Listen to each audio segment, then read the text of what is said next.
Welcome प्यारे बच्चों। तो आज मैं आप लोगों के सामने कक्षा 12वीं की हिंदी की पाठ्य पुस्तक अभिव्यक्ति और माध्यम से एक बहुत ही महत्वपूर्ण पाठ के सारे प्रश्न उत्तर लेकर हाजिर हूं। मैंने इनकी पहले भी वीडियो बनाई है, लेकिन इस बार मैं इस पाठ के सारे प्रश्न उत्तर को एक ही वीडियो में समझाने जा रहा हूं। तो आप लोग तैयार हो जाइए और कमर कस लीजिए, क्योंकि आप लोगों की बोर्ड परीक्षा भी बहुत ही नजदीक है। तो कॉपी पेंसिल लेकर आप लोग तैयार हो जाइए और इस वीडियो को देखने के साथ साथ आपको सारे प्रश्न उत्तर याद हो जाएंगे। हम वीडियो में जो है एक ही प्रश्न उत्तर को अच्छे से डिस्कस करेंगे, ठीक है। मैं बार बार रिपीट करूंगा ताकि आप लोगों को याद हो जाए। तो चलिए शुरू करते हैं। तो पाठ का नाम है पत्रकारिता लेखन के विभिन्न रूप और लेखन प्रक्रिया।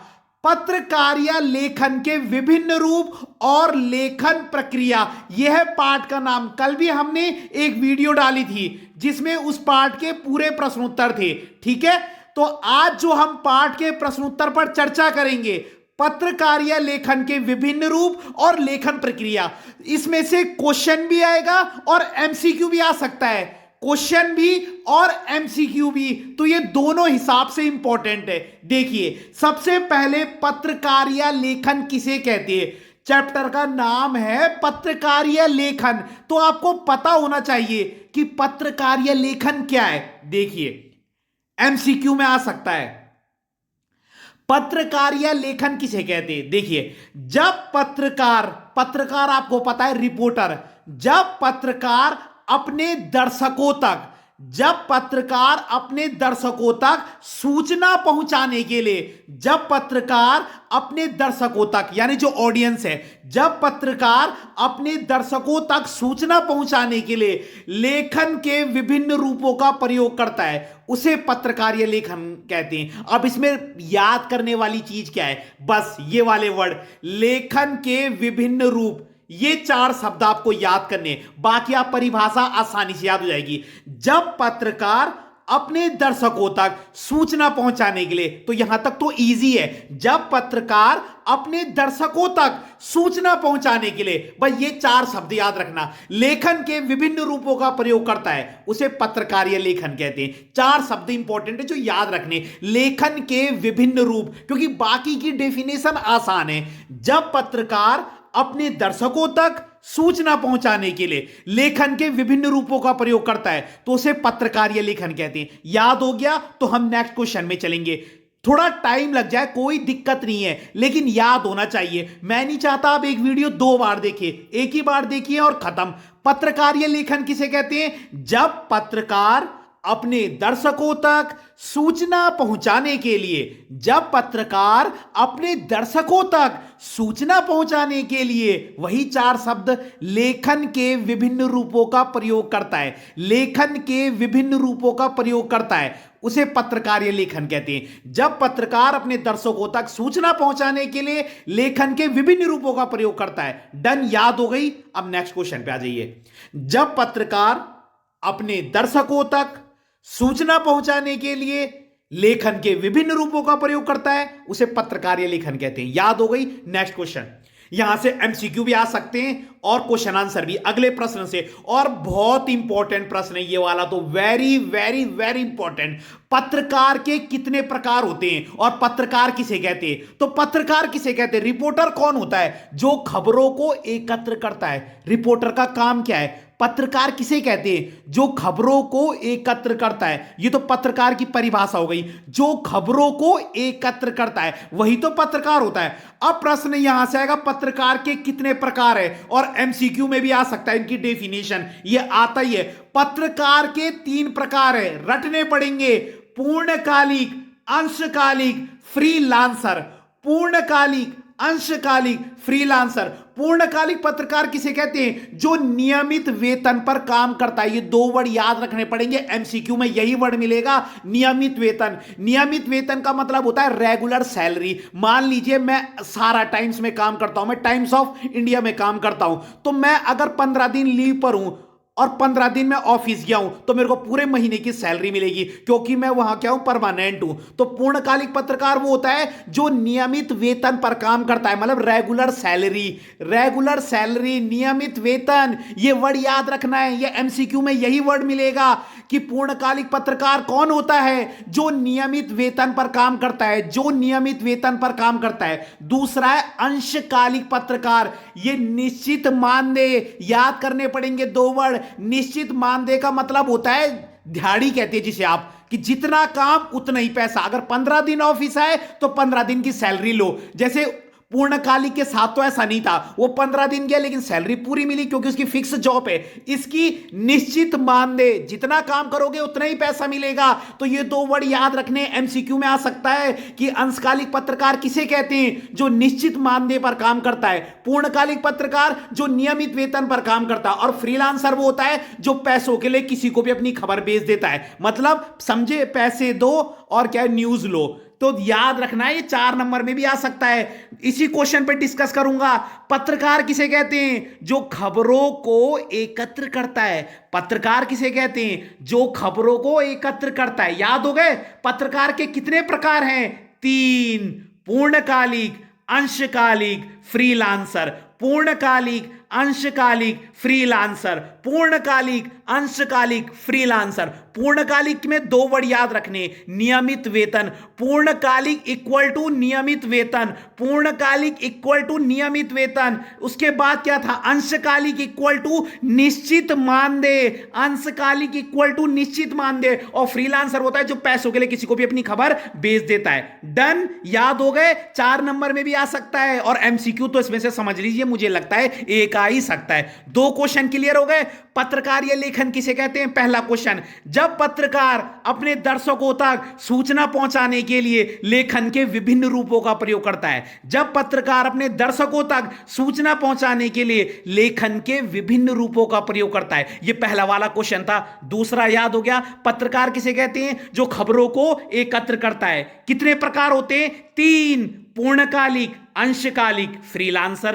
पूर्णकालिक, अंशकालिक, फ्रीलांसर। पूर्णकालिक इक्वल टू क्या बताया, नियमित वेतन। अंशकालिक इक्वल टू निश्चित मानदेय। निश्चित मानदेय समझ गए, दिहाड़ी के अकॉर्डिंग, जितना काम उतना पैसा। और फ्रीलांसर होता है जो पैसों के लिए किसी को भी अपनी खबर भेज देता है। डन, आगे बढ़ते हैं।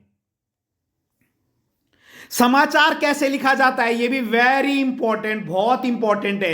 एमसीक्यू भी आ सकता है। समाचार की शैली में लिखा जाता है, और 4 नंबर में पूरा क्वेश्चन आ सकता है। समाचार की शैली में लिखा जाता है, तो आंसर है समाचार उल्टा पिरामिड शैली में लिखा जाता है। एमसीक्यू में आ सकता है, समाचार किस शैली में लिखे जाते हैं, उल्टा पिरामिड शैली। अब 4 नंबर में इसे एक्सप्लेन करने के लिए आएगा, तो ये तो आपको समझ में आ गया। समाचार किस शैली में लिखे जाते हैं, उल्टा पिरामिड शैली। उल्टा पिरामिड शैली किसे कहते हैं, उल्टा पिरामिड शैली बहुत आसान है।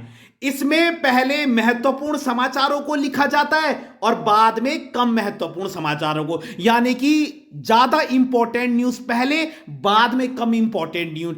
दोनों इंपॉर्टेंट न्यूज हैं, दोनों महत्वपूर्ण खबरें, लेकिन पहले ज्यादा महत्वपूर्ण, बाद में कम महत्वपूर्ण। तो समाचार किस शैली में लिखे जाते हैं, उल्टा पिरामिड शैली। समाचार की शैली में लिखे जाते हैं, उल्टा पिरामिड शैली। किसे कहते हैं उल्टा पिरामिड शैली, परिभाषा क्या है, इसमें पहले महत्वपूर्ण समाचार आते हैं, बाद में कम महत्वपूर्ण समाचार आते हैं। किसे कहते हैं उल्टा पिरामिड शैली, इसमें पहले महत्वपूर्ण समाचार आते हैं, बाद में कम महत्वपूर्ण। पहले महत्वपूर्ण, बाद में कम महत्वपूर्ण समाचार आते हैं। डन।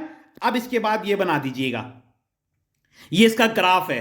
पहले आता है इंट्रो, फिर बॉडी, फिर समापन। यह भी एमसीक्यू में आ सकता है। सबसे पहले आता है इंट्रो। इंट्रो का मतलब होता है समाचार का पहला पैराग्राफ। बॉडी में आता है समाचार का वर्णन, पहले उस समाचार की स्टार्टिंग की हेडिंग आ गई, फिर उस समाचार को नीचे डिटेल में एक्सप्लेन किया होगा। और समापन का मतलब होता है समाचार का क्लाइमेक्स। याद रख लीजिए 3 पार्ट, इंट्रो, बॉडी, समापन। इंट्रो, बॉडी, समापन। इंट्रो समाचार का पहला पैराग्राफ, बॉडी समाचार का वर्णन, सब में समाचार वर्ड है, और समापन समाचार का क्लाइमेक्स। डन, यही है उल्टा पिरामिड शैली। क्लियर हो गई बात। और उसके बाद यहां से फिर एमसीक्यू आ सकती है। उल्टा पिरामिड शैली की शुरुआत कब हुई थी? 19th century. उल्टा पिरामिड शैली की शुरुआत 19th सेंचुरी, और इसका विकास अमेरिका में गृह युद्ध में हुआ था। इस उल्टा पिरामिड शैली का जो विकास है वो अमेरिका में गृह युद्ध में हुआ था। डन। उल्टा पिरामिड शैली की शुरुआत 19th सेंचुरी, और इसका विकास कब हुआ? अमेरिका वर्ड याद रखना है और गृह युद्ध याद रखना है। डन। उल्टा पिरामिड शैली समझ गए। समाचार किस शैली में लिखे जाते हैं? उल्टा पिरामिड शैली। क्या होती है उल्टा पिरामिड शैली? इसमें पहले महत्वपूर्ण समाचार आते हैं, बाद में कम महत्वपूर्ण, और ग्राफ में क्या था? इंट्रो, बॉडी, समापन। इंट्रो, बॉडी, समापन। इंट्रो क्या था? समाचार का पहला पैराग्राफ। इंट्रो समाचार का पहला पैराग्राफ, बॉडी समाचार का वर्णन, और समापन समाचार का क्लाइमैक्स। बस। और ये भी ऐड कर सकते हो। उसके बाद है पत्रकारिता लेखन और साहित्यिक सृजनात्मक लेखन में क्या अंतर है? आ सकता है एक तरफ पत्रकारिता लेखन डाल देना, एक तरफ साहित्यिक और सृजनात्मक लेखन डाल देना। एक तरफ पत्रकारिता लेखन, एक तरफ साहित्यिक सृजनात्मक लेखन। बहुत आसान है। पत्रकारिता लेखन में क्या होता है? पत्रकारिता लेखन में कल्पना का प्रयोग नहीं किया जाता। अब आप मैगजीन में कोई राइटिंग कर रहे हो, इमेजिनेशन से लिखोगे? नहीं भाई, मैगजीन में लिख रहे हो तो फैक्ट पे बात करोगे। लेकिन साहित्यिक सृजनात्मक लेखन में क्या होता है? साहित्यिक का मतलब हिंदी से संबंधित, लिटरेचर सब्जेक्टों से संबंधित। तो इसमें क्या होता है? इसमें कल्पना का प्रयोग किया जाता है। बहुत इजी है। पत्रकारिता लेखन में कल्पना का प्रयोग नहीं किया जाता, साहित्यिक सृजनात्मक लेखन में कल्पना का प्रयोग किया जाता है। याद हो गए?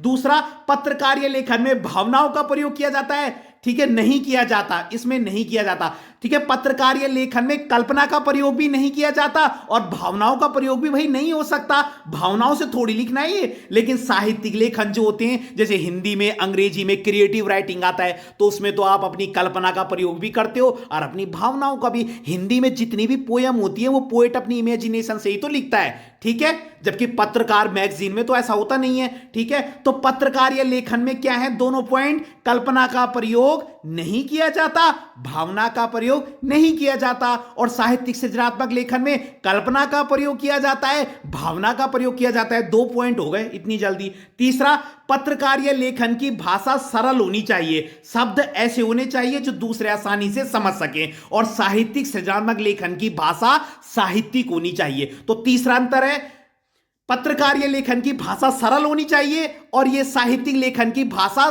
कैसी होनी चाहिए? साहित्यिक होनी चाहिए। बस 3 भी बहुत है। ठीक है, क्लियर हो गया? ये देखिए 3 अंतर है। दोबारा से बताओ, इतना सरल है। पत्रकारिता लेखन में कल्पना का प्रयोग नहीं किया जाता, साहित्यिक वाले में किया जाता है। फिर पत्रकारिता लेखन में भावनाओं का प्रयोग नहीं किया जाता, साहित्यिक में किया जाता है। और पत्रकारिता लेखन की भाषा सरल होती है और इसकी भाषा साहित्यिक होती है। बस, क्योंकि साहित्य से संबंधित है तो साहित्य की होगी। 3 अंतर हो भी गए इतनी जल्दी। अगला प्रश्न, ये भी बहुत इंपॉर्टेंट है। समाचार लेखन के कितने ककार है? एमसीक्यू में आएगा ये, तो 6 ककार है। समाचार लेखन के कितने ककार हैं? 6 समाचार लेखन। ये सैंपल पेपर में भी आ रखा है ये क्वेश्चन, सीबीएसई के इस बार के।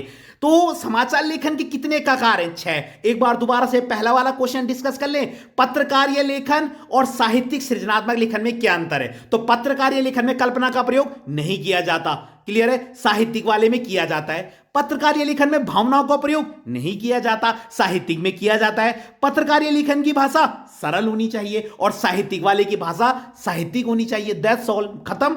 अब है समाचार लेखन के ककार। तो समाचार लेखन के 6 ककार है। पहले समाचार लेखन के 6 ककार है। अब इनको याद कर लीजिए। सबसे पहला क्या, ये तो रटने पड़ेंगे बेटा, इसकी सीरीज याद रखना, यही लिखना है, यही लिखना है। क्योंकि इस बार पता एमसीक्यू क्या रखा था कि इनको मतलब सीरीज से लिखिए, कौन सा सही है, क्या, कौन, कब, कहां, कैसे, और लास्ट है क्यों। क्या, ये रटने पड़ेंगे, क्या, कौन, कब, कहां, कैसे, क्यों, क्योंकि सीरीज से याद करना बेटा।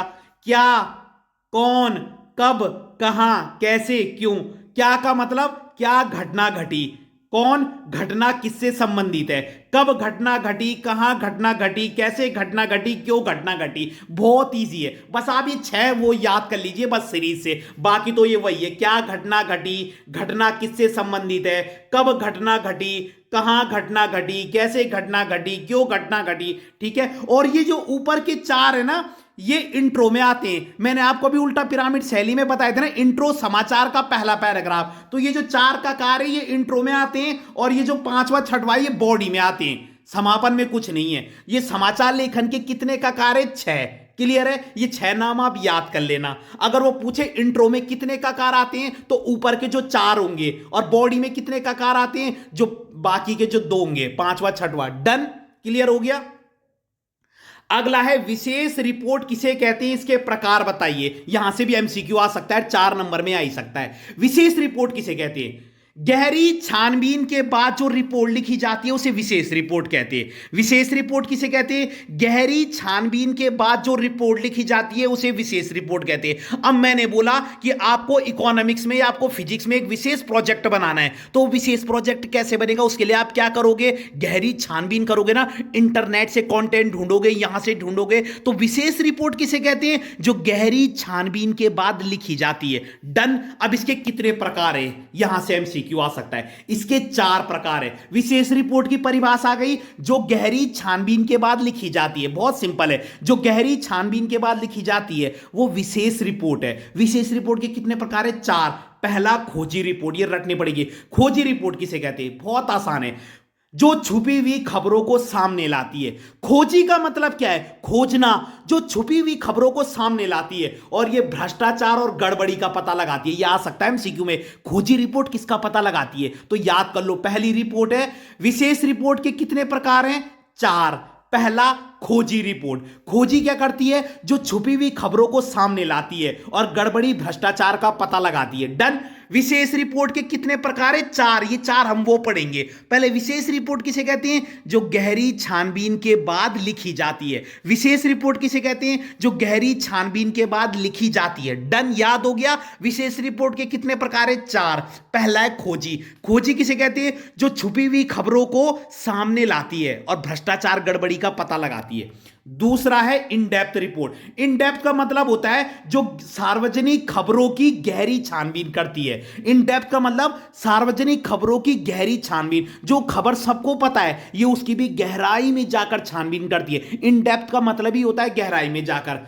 तीसरा है विश्लेषणात्मक रिपोर्ट, ये किसी भी घटना का विश्लेषण करती है। कितना इजी है, वर्ड से ही समझ में आ रहा है। विश्लेषण रिपोर्ट, विश्लेषणात्मक रिपोर्ट किसी घटना का विश्लेषण करती है, और विवरणात्मक रिपोर्ट किसी घटना को बारीकी से प्रस्तुत करती है। दोबारा बता रहा हूं, आंसर नहीं दिखा रहा। विशेष रिपोर्ट किसे कहते हैं, जो गहरी छानबीन के बाद लिखी जाती है। ये तो विशेष रिपोर्ट की डेफिनेशन है, जो गहरी छानबीन के बाद लिखी जाती है। इतना याद हो गया, बढ़ूं आगे। विशेष रिपोर्ट के कितने प्रकार हैं, 4। विशेष रिपोर्ट किसे कहते हैं, जो गहरी छानबीन के बाद लिखी जाती है। विशेष रिपोर्ट किसे कहते हैं, जो गहरी छानबीन के बाद लिखी जाती है। डन। विशेष रिपोर्ट के कितने प्रकार हैं, 4। कितने प्रकार है विशेष रिपोर्ट के, 4। पहले चारों के नाम बोलता हूं, खोजी, इन डेप्थ, विश्लेषणात्मक, विवरणात्मक। खोजी, इन डेप्थ, विश्लेषणात्मक, विवरणात्मक, विश्लेषणात्मक, विवरणात्मक। डन।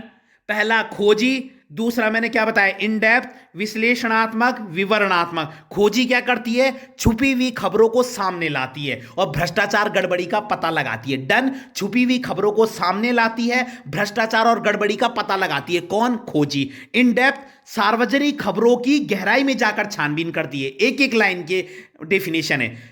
इन डेप्थ, सार्वजनिक खबरों की गहराई में जाकर छानबीन करती है। इन डेप्थ वर्ड से ही समझ में आ रहा है। विश्लेषणात्मक में लिख देना, किसी घटना का विश्लेषण करती है, बस। विश्लेषणात्मक किसी घटना का विश्लेषण करती है, और विवरणात्मक किसी घटना को बारीकी से प्रस्तुत करती है। डन, बस खत्म।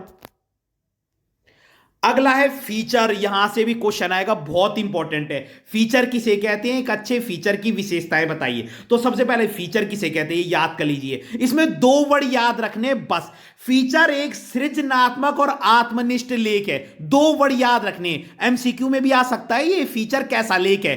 फीचर एक सृजनात्मक मतलब क्रिएटिव और आत्मनिष्ठ लेख है। फीचर एक सृजनात्मक और आत्मनिष्ठ लेख है, याद हो गया। इसका उद्देश्य सूचना देना, ज्ञान देना और मनोरंजन करना है। ये देखो उद्देश्य वाले पॉइंट भी यहां मिल गए कुछ।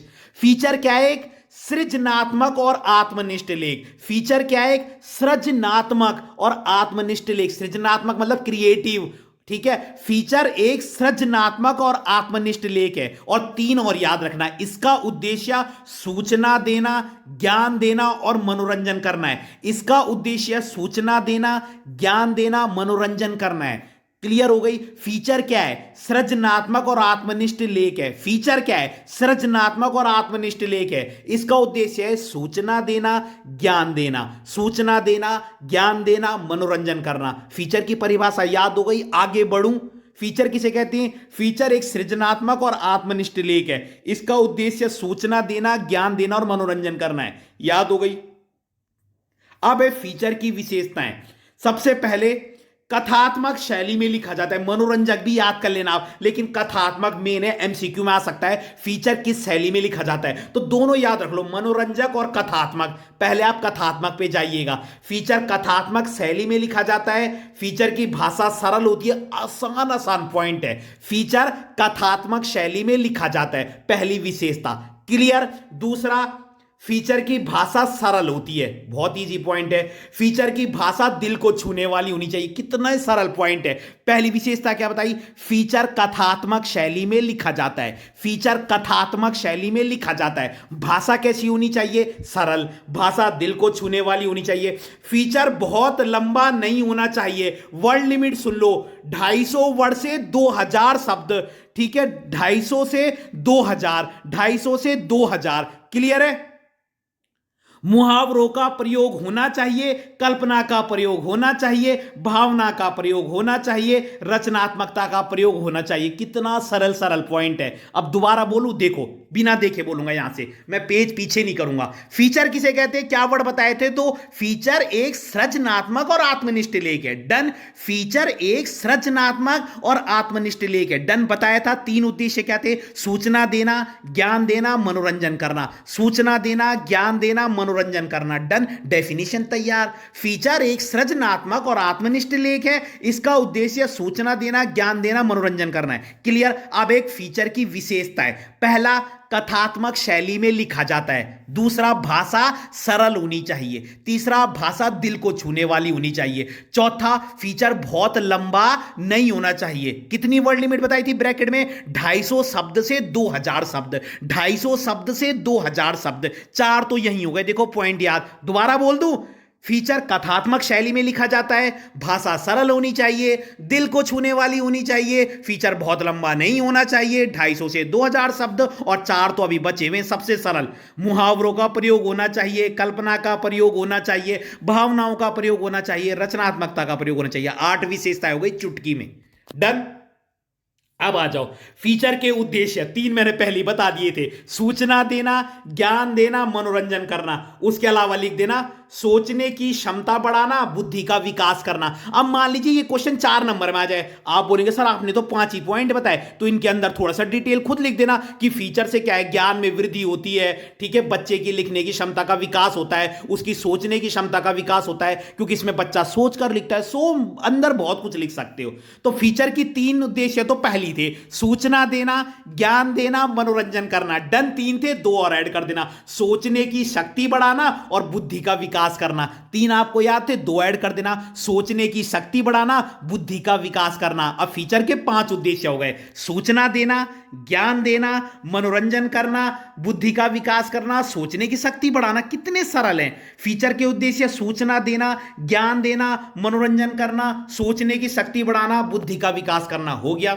अब फीचर लिखते समय ध्यान रखने योग्य बातें, वही वाली बात, पुरानी बात, कथात्मक शैली में लिखा जाता है, भाषा सरल होनी चाहिए, चाहिए, दिल को छूने वाली होनी चाहिए, मुहावरों का प्रयोग होना चाहिए। वही पॉइंट है घुमा फिरा के, वो सारे यहां ऐड हो जाएंगे कि फीचर लिखते समय किन बातों का ध्यान रखना चाहिए। तो वही वाले पॉइंट लिख देना, कल्पना का प्रयोग होना चाहिए, भावना का प्रयोग होना चाहिए, है ना, फीचर बहुत लंबा नहीं होना चाहिए, सेम पॉइंट है। डन। अगला है फीचर के प्रकार, ये आप याद कर लीजिएगा। सामाजिक फीचर, घटना परक फीचर, प्राकृतिक फीचर, साहित्यिक फीचर। बहुत वर्ड आपने सुने ही अपने जीवन में, सामाजिक वर्ड भी सुना होगा, घटना परक, प्राकृतिक, साहित्यिक, सांस्कृतिक, राजनीतिक, विज्ञान, साक्षात्कार, व्यक्ति परक, खोज परक। ये तो रटने पड़ेंगे, 10 हैं ये, ठीक है। पहला क्या है?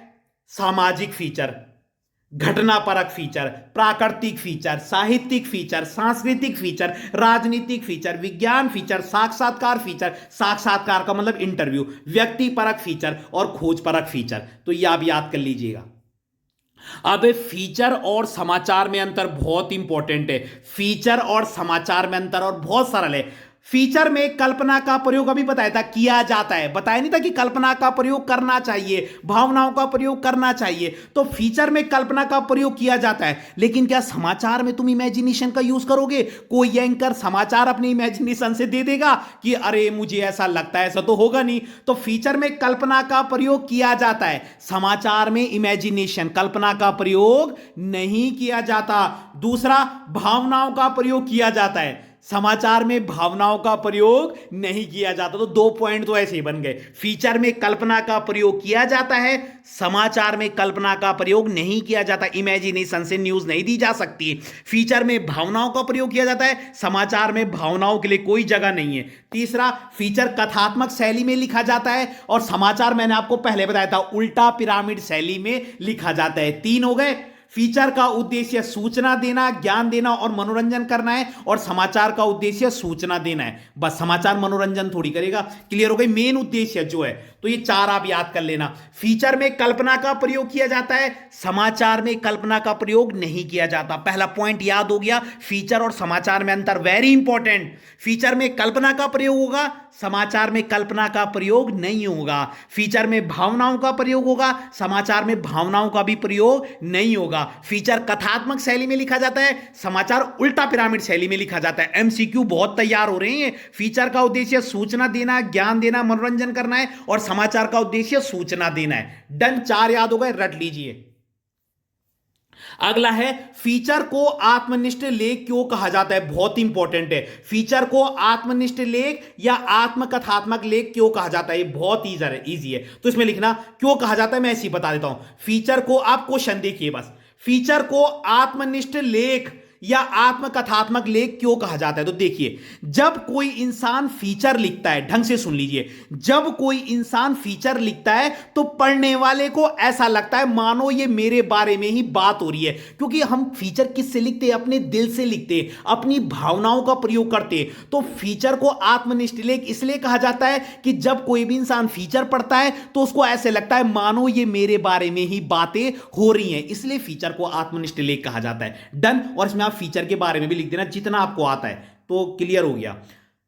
क्लियर हो गया। अब फीचर लिखने का क्रम बताइए, फीचर लिखने का क्या पैटर्न होता है? तो लिखना, फीचर लिखने की कोई निश्चित शैली नहीं है, फीचर लिखने का कोई मतलब निश्चित तरीका नहीं है। इसमें प्रारंभ, मध्य और अंत आता है। ढंग से सुन लीजिए, फीचर लिखने का पैटर्न है। तो फीचर लिखने का कोई निश्चित प्रारूप नहीं है, कोई फिक्स पैटर्न नहीं है। इसमें 3 चीज आती है, प्रारंभ, मध्य और अंत।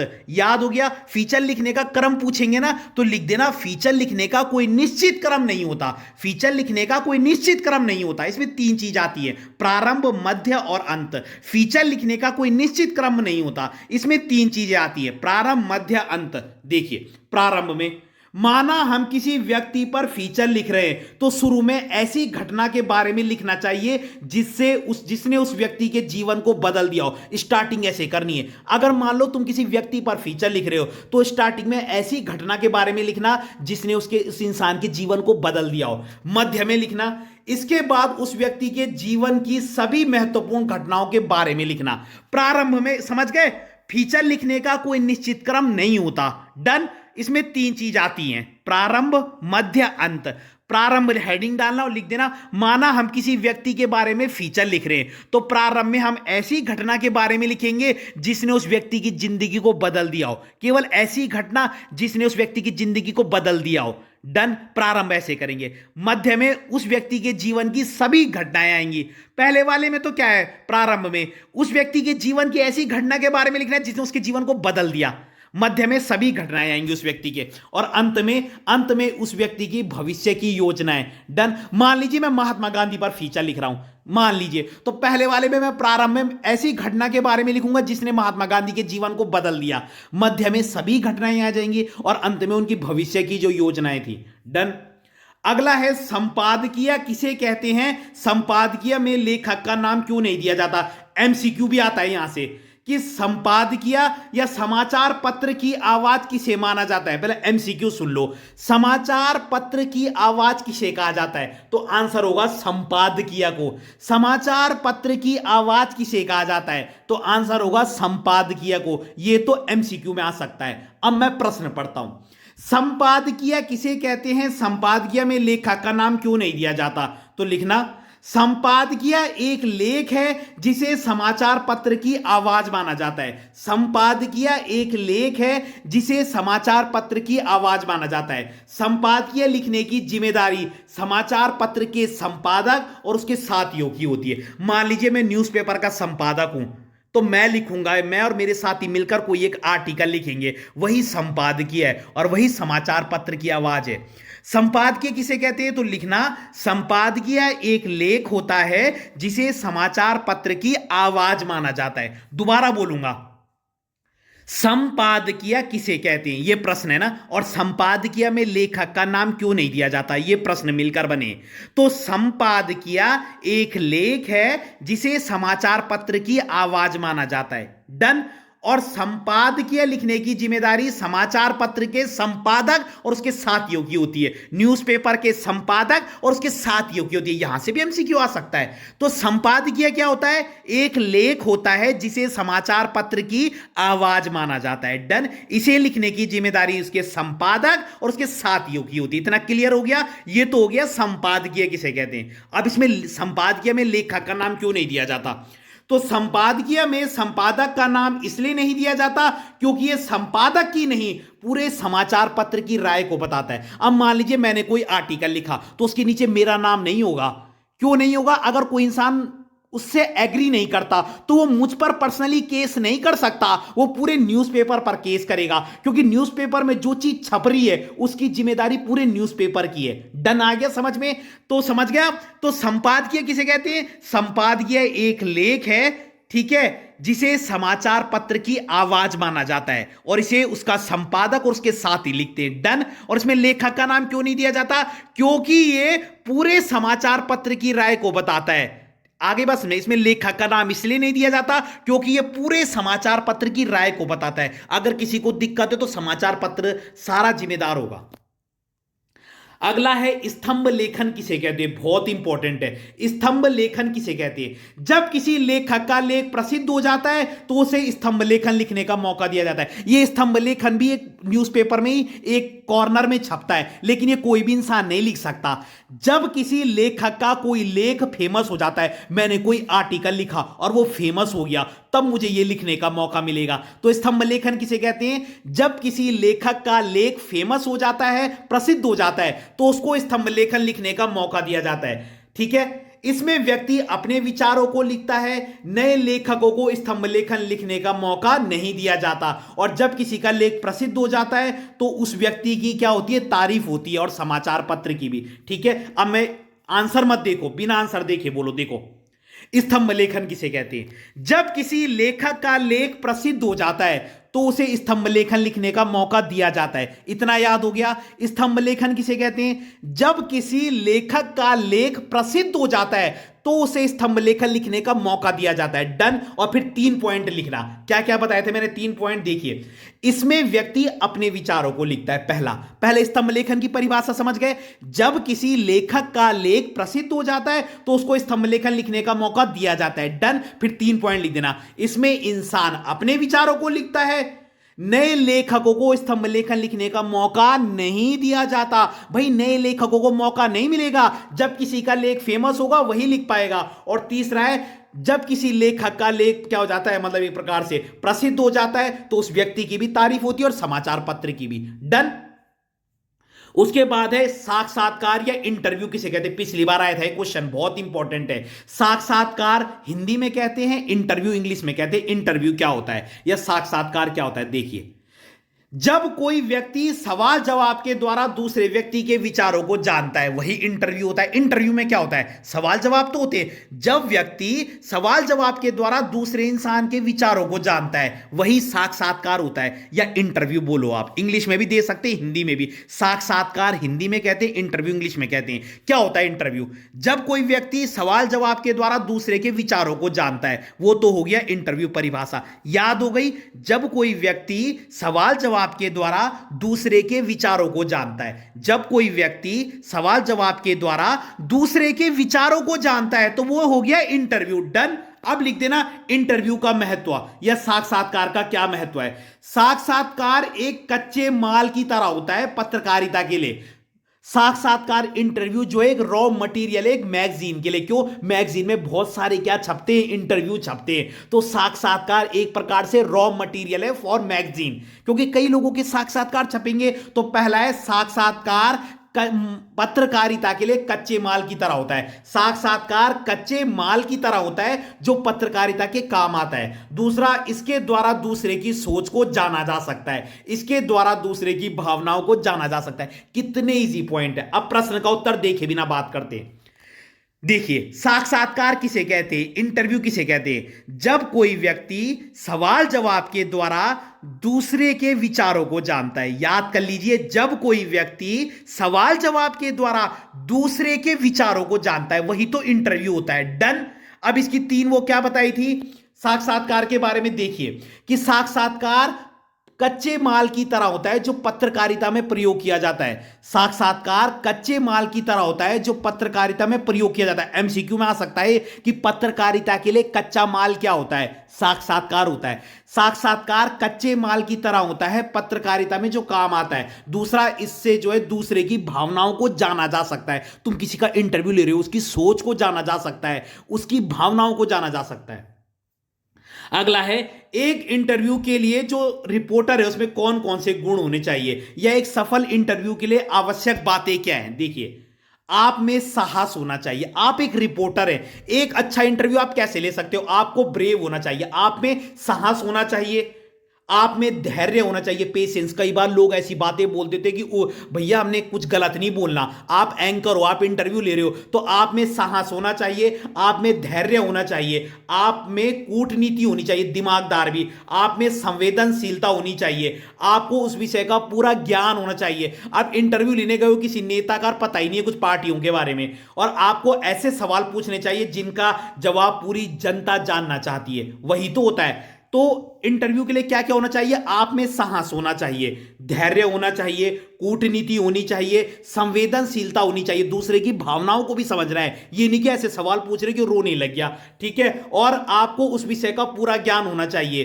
ठीक है। और आपको ऐसे सवाल पूछने जिसको पूरी जनता जानना चाहती है, वही तो इंटरव्यू होगा। डन। तो अगर आपको वीडियो पसंद आई हो तो लाइक कीजिएगा, कमेंट कीजिएगा और अपने चैनल को सब्सक्राइब जरूर कीजिएगा। और इन सारे प्रश्नों को एक बार आप ध्यान से सुनेंगे ना, तो आपको सारे प्रश्न उत्तर याद हो जाएंगे। धन्यवाद।